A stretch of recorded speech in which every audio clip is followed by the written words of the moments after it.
Hello दोस्तों, I am कैसर एजाज खान और आप देख रहे हैं फिल्मी नाइट टुडे। आज की मूवी का नाम है दी रूम। मूवी के स्टार्ट में हम देखते हैं एक कपल को जो अपने नए घर के लिए जा रहे होते हैं, जो शहर से काफी दूर है। क्योंकि इनका बजट काफी कम होता है तो ये हाउस काफी पुराना भी होता है। लेकिन मैट कैट से बोलता है, तुम फिक्र मत करो हनी, मैं इसे बिल्कुल ठीक कर दूंगा। मैट जो कि एक आर्टिस्ट है जो पेंटिंग बनाने में माहिर है, लेकिन उसकी इनकम इतनी ज्यादा नहीं होती। और केट एक ट्रांसलेटर है जो एक कंपनी के लिए ऑनलाइन काम करती है। अब यहाँ मैट घर का पुराना कबाड़ फेंक रहा होता है तो उसे वहाँ एक पुरानी की नजर आती है, लेकिन वो उसे भी फेंक देता है। फिर सफाई के दौरान उसे दीवार का वॉलपेपर फटा हुआ दिखता है और जब वो उसमें झांक कर देखता है तो उसे वहाँ कुछ फील होता है और वो पूरा वॉलपेपर फाड़ देता है जहाँ पर एक दरवाजा लगा होता है पर वो लॉक होता है। फिर उसे याद आता है कि उसने पुराने सामान में एक की फेंकी थी और वो की बाहर से उठाकर ले आता है और जब वो उस की को उस लॉक में लगाता है तो वो दरवाजा खुल जाता है। यहाँ केट भी उसके साथ होती है। फिर जब केट उस रूम के अंदर जाती है तो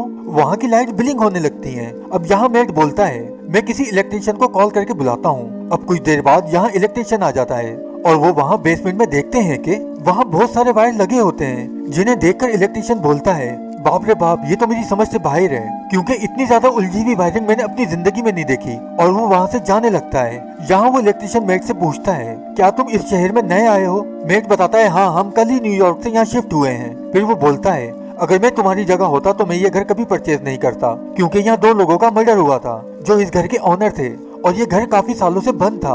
और फिर वो वहाँ से चला जाता है। लेकिन मैट इस बारे में काफी सोच में पड़ जाता है। फिर वो उस घर के बारे में गूगल पर सर्च करता है, जिससे उसे सारी बात का पता चल जाता है। अब वो देखता है केट काम करते करते सो गई है। फिर वो वाइन की बोतल और एक लेम लेकर उसी रूम में चला जाता है और वहाँ बैठकर वाइन पीने लगता है और फिर उसकी वाइन खत्म हो जाती है। अब यहाँ वो बोलता है, काश मेरे पास एक बोतल और होती। तभी वहाँ की लाइट ब्लिंक होती है और जब लाइट ऑन होती है तो वहाँ एक दूसरी वाइन की बोतल रखी होती है, जिसे देखकर वो चौंक जाता है। अब सीन चेंज होता है और सुबह हो जाती है। अब यहाँ केट की आंख खुलती है और जब वो मैट को ढूंढती हुई उसी रूम की तरफ आती है तो वहाँ मैट ने काफी सारा सामान जमा करा हुआ होता है और मैट अजीब तरह से बिहेव कर रहा होता है। केट पूछती है, ये इतना सारा सामान कहाँ से आया? मैट बोलता है, इसी रूम से, यहाँ जो भी मांगो मिल जाता है, तुम भी ट्राई करो, बोलो क्या चाहिए तुम्हें। अब यहाँ केट $10 लाख मांगती है और वो दोनों देखते हैं वहाँ $10 लाख रखे होते हैं, जिसे देखकर केट थोड़ा डर जाती है और मैट से बोलती है, ये सब ठीक नहीं है। पर मैट बोलता है, हमें क्या लेना देना कैसे आए और कहां से आए, हम तो बस अपने मजे के लिए सब कुछ कर रहे हैं। अब यहाँ ये दोनों इस रूम से खूब सारा सामान मंगवाते हैं और बहुत एंजॉय करते हैं। अब इनकी लाइफ इसी तरह मजे करते हुए गुजर रही थी कि मैट केट से बोलता है कि मुझे एक बेबी चाहिए, जिस पर केट बोलती है, तुम्हें पता है ना, हमारे पहले भी 2 बेबी मर चुके हैं और ये मैं दोबारा नहीं कर सकती।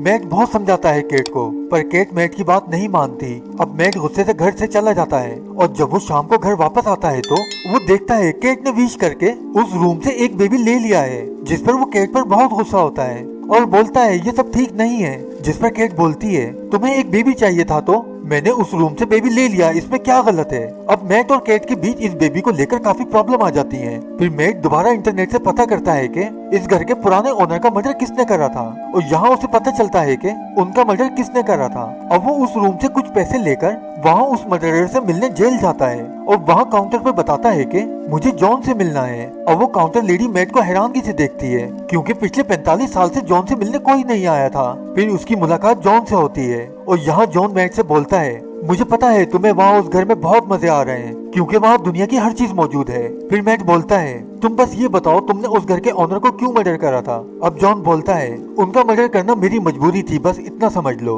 और बोलता है, मेरी बात मानो, जितना जल्दी हो सके उस घर को छोड़कर चले जाओ। फिर सीन चेंज होता है। यहाँ मैट अपनी कार में पेट्रोल डलवा रहा होता है और जब वो पेट्रोल के लिए अपनी जेब से पैसे निकालता है तो उसकी जेब से सिर्फ राख निकलती है, जिससे वो काफी परेशान होता है। फिर वो घर आकर काफी सारे पैसे खिड़की से बाहर फेंकता है और वो देखता है घर से बाहर कोई भी चीज जाएगी तो वो खुद ब खुद राख में बदल जाएगी, यानी वो कोई भी सामान या चीज घर से बाहर नहीं ले जा सकते। अब वो पता लगाना चाहता है कि आखिर ये सिस्टम काम कैसे करता है, जिसके लिए वो घर की तकरीबन दीवारें तोड़ देता है, जहाँ उसे बस हर जगह वायर ही वायर नजर आते हैं। दूसरी जगह केट बस अपने बेबी के साथ बिजी रहती है। अब मैट देखता है कि केट उस बेबी को लेकर घर से बाहर जा रही होती है और वो केट को ऐसा करने से मना करता है, लेकिन केट बोलती है कि बेबी को बाहर फ्रेश हवा की जरूरत है, इसलिए थोड़ा घूम कर आ रही हूँ। और जब वो उसे बाहर लेकर जाती है तो वो देखती है उस बेबी की स्किन रेड होने लगती है और वो जोर जोर से चिल्लाने लगती है। अब मैट जल्दी से बाहर जाता है। अब यहाँ हम देखते हैं वो बेबी अब बड़ा हो गया है। इसके बाद केट मैट से पूछती है यहाँ क्या चल रहा है, तुम मुझसे क्या छुपा रहे हो। फिर उसे मैट बताता है कि मुझे ज्यादा कुछ तो नहीं पता, लेकिन हाँ मैं इतना जरूर जानता हूँ उस रूम की किसी भी चीज को हम घर से बाहर नहीं ले जा सकते, क्योंकि बाहर जाने से वो चीज मिट्टी हो जाती है। इस पर केट बोलती है शैन जो हमारा बेबी है वो कोई चीज नहीं है। जिस पर मैट बोलता है तुमने खुद देख लिया है, चंद सेकंडों में वो 12 साल का हो गया है, और अगर तुम कुछ देर और बाहर रहती तो शायद वो जवान फिर बूढ़ा होकर मर सकता था। तभी वहाँ शैन आ जाता है। उसके बाद केट शैन को हर टाइम घर में ही रखा करती थी, और जब शैन घर से बाहर जाने की बात करता तो वो उसे ये बोलकर डराया करती थी कि तुम बीमार हो और अगर तुम बाहर गए तो तुम्हारी तबीयत और भी ज्यादा खराब हो जाएगी। लेकिन शैन जैसे जैसे बड़ा हो रहा था वह हर टाइम बाहर जाने के बारे में ही सोचता रहता था। दूसरी जगह मैट भी शैन को लेकर काफी परेशान रहता था, क्योंकि केट हर टाइम उसी की देखभाल में लगी रहती थी, जिसकी वजह से मैट और केट के बीच अक्सर लड़ाई रहती थी, जो शैन भी सुना करता था।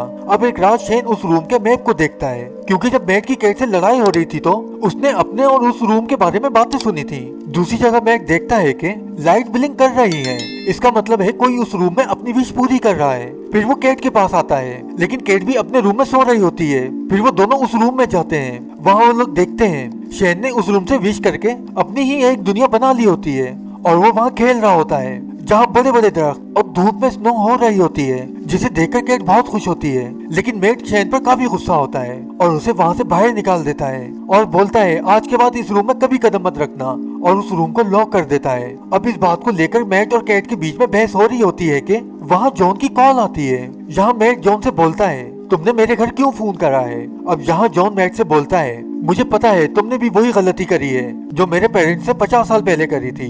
मैट बोलता है क्या मतलब है तुम्हारा। जिस पर जॉन बोलता है उस रूम से बेबी मांगने की, जिसकी तुम्हें काफी भारी कीमत अदा करनी पड़ेगी। यहाँ हमें पता चलता है कि शैन जो कि आम इंसान की तरह बाहर नहीं जा सकता, तो इसके लिए पेरेंट्स में से किसी एक को अपनी जान देनी पड़ेगी या फिर उस बेबी को ही मरना पड़ेगा। और जॉन ने भी यही करा था, इसीलिए वो आज जेल में बंद है, क्योंकि उसने दुनिया में जिंदा रहने के लिए अपने पेरेंट्स को जान से मार दिया था, और पुलिस ने उसे अरेस्ट करके उम्र कैद की सजा सुनाई थी। दूसरी जगह केट भी ये सारी बातें सुन लेती है और वो टेंशन में घर से चली जाती है। यहाँ मैट उसे बार बार कॉल करता है, लेकिन केट उसके फोन का कोई रिप्लाई नहीं देती, जिस पर मैट को बहुत गुस्सा आता है और अपने रूम का सारा सामान फेंक रहा होता है कि तभी वहाँ शैन आ जाता है और मैट से पूछता है मॉम कहाँ गई हैं। अब मैट उसे खाना देता है। फिर शैन मैट से पूछता है ये जीनी क्या होता है, आप मुझे जीनी क्यों बोलते हैं। यहाँ मैट बोलता है मेरी बातों को भूल जाओ और खाना खाओ, लेकिन शैन उससे जिद करने लगता है और बोलता है तुम मेरे रियल फादर नहीं हो।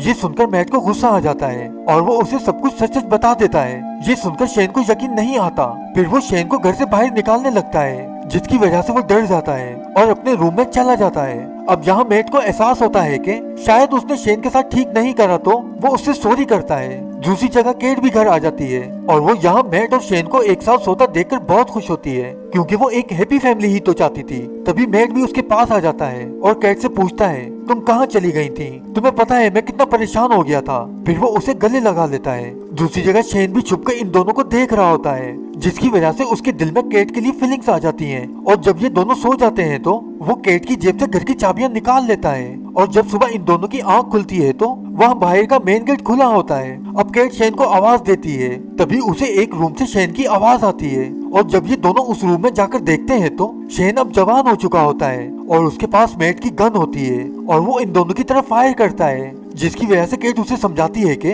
तुम ये क्या कर रहे हो, हम सब साथ रहेंगे, तुम मेरे बेटे हो, ऐसा मत करो। अब यहाँ मैट जल्दी से शैन से गन छीनने लगता है तो मैट के धक्के से केट गिर जाती है, और यहाँ मैट शैन से गन छीनने की कोशिश कर रहा होता है, पर केट बेहोश हो जाती है। और जब केट की आंख खुलती है तो मैट उसके पास बैठा होता है। अब केट पूछती है शैन कहाँ है। मैट बोलता है गन छीनने के दौरान मुझसे गोली चल गई, जिसकी वजह से शैन की मौत हो गई, और उसकी बॉडी को मैंने घर से बाहर रख दिया था, जिसकी वजह से वो मिट्टी बनके गायब हो गया। ये सुनकर केट घर के बाहर जाती है और बहुत रोती है। दूसरी जगह हम देखते हैं मैट बेहोशी से उठता है और यहाँ वो केट को ढूंढ रहा होता है। फिर हम देखते हैं केट मैट के साथ खाना खा रही होती है और वो खाने के दौरान मैट को नोट करती है कि वो अजीब बच्चों की तरह खाना खा रहा है। अब उसे थोड़ा शक होता है, तभी मैट उससे बदतमीजी करने लगता है और बोलता है मॉम मैं आपके साथ रहना चाहता हूँ। अब ये सुनकर केट को पता चल जाता है कि ये शैन है, जो इसने उसी रूम से विश करके खुद को मैट की तरह तब्दील कर लिया है। दूसरी जगह मेट देखता है कि विश वाला दरवाजा लॉक है। फिर वो वहाँ दूसरी जगह से दीवार तोड़कर उस जगह पहुँच जाता है जहाँ शेन ने उस रूम में अपनी दुनिया बनाई होती है। अब मेट उस घर के अंदर आता है तो केट शेन से छुपकर भाग रही होती है। अब उसके सामने दो मेट होते हैं और वो दोनों ही केट को अपने पास बुला रहे होते हैं। फिर असली वाला मेट केट को एक कोड वर्ड बोलता है, जिसे सुनकर केट नकली वाले मेट यानी शेन को सीढ़ियों से धक्का देकर गिरा देती है और ये दोनों वहाँ से भागकर अपनी असल दुनिया में आ जाते हैं। और जब ये लोग अपने घर पहुँचते हैं तो वहाँ बाहर का मेन गेट लॉक होता है, जिसे मेट खोलने की कोशिश कर रहा होता है कि तभी वहाँ शेन भी आ जाता है और वो मेट को मारने के लिए बहुत तेजी से उस पर हमला करता है। तो मेट गेट को हटाकर दरवाजा खोल देता है और शेन को लेकर बाहर गिर जाता है। और जब शेन घर के अंदर वापस आने की कोशिश करता है तो केट घर का दरवाजा अंदर से लॉक कर लेती है और यहाँ बाहर होने की वजह से शेन की उम्र बढ़ना शुरू हो जाती है। यहाँ ये सब केट भी देख रही होती है और शेन बूढ़ा हो जाता है और फिर देखते ही देखते राख का ढेर बन जाता है, जिस पर ये दोनों ही बहुत गमज़दा होते हैं। उसके बाद हम देखते हैं एक मंथ गुजर चुका है और इन दोनों ने वो घर छोड़ दिया है और ये एक मोटेल में रह रहे होते हैं और केट को दिखाया जाता है जो एक बार फिर से प्रेग्नेंट है। और दोस्तों इसी पॉइंट पर मूवी का एंड हो जाता है। अगर आपको मूवी अच्छी लगी हो तो इसे लाइक, शेयर और चैनल को सब्सक्राइब करना मत भूलिएगा और साथ में बेल के बटन को भी प्रेस कर दीजिएगा ताकि आने वाली हर वीडियो का नोटिफिकेशन आपको मिलता रहे। शुक्रिया।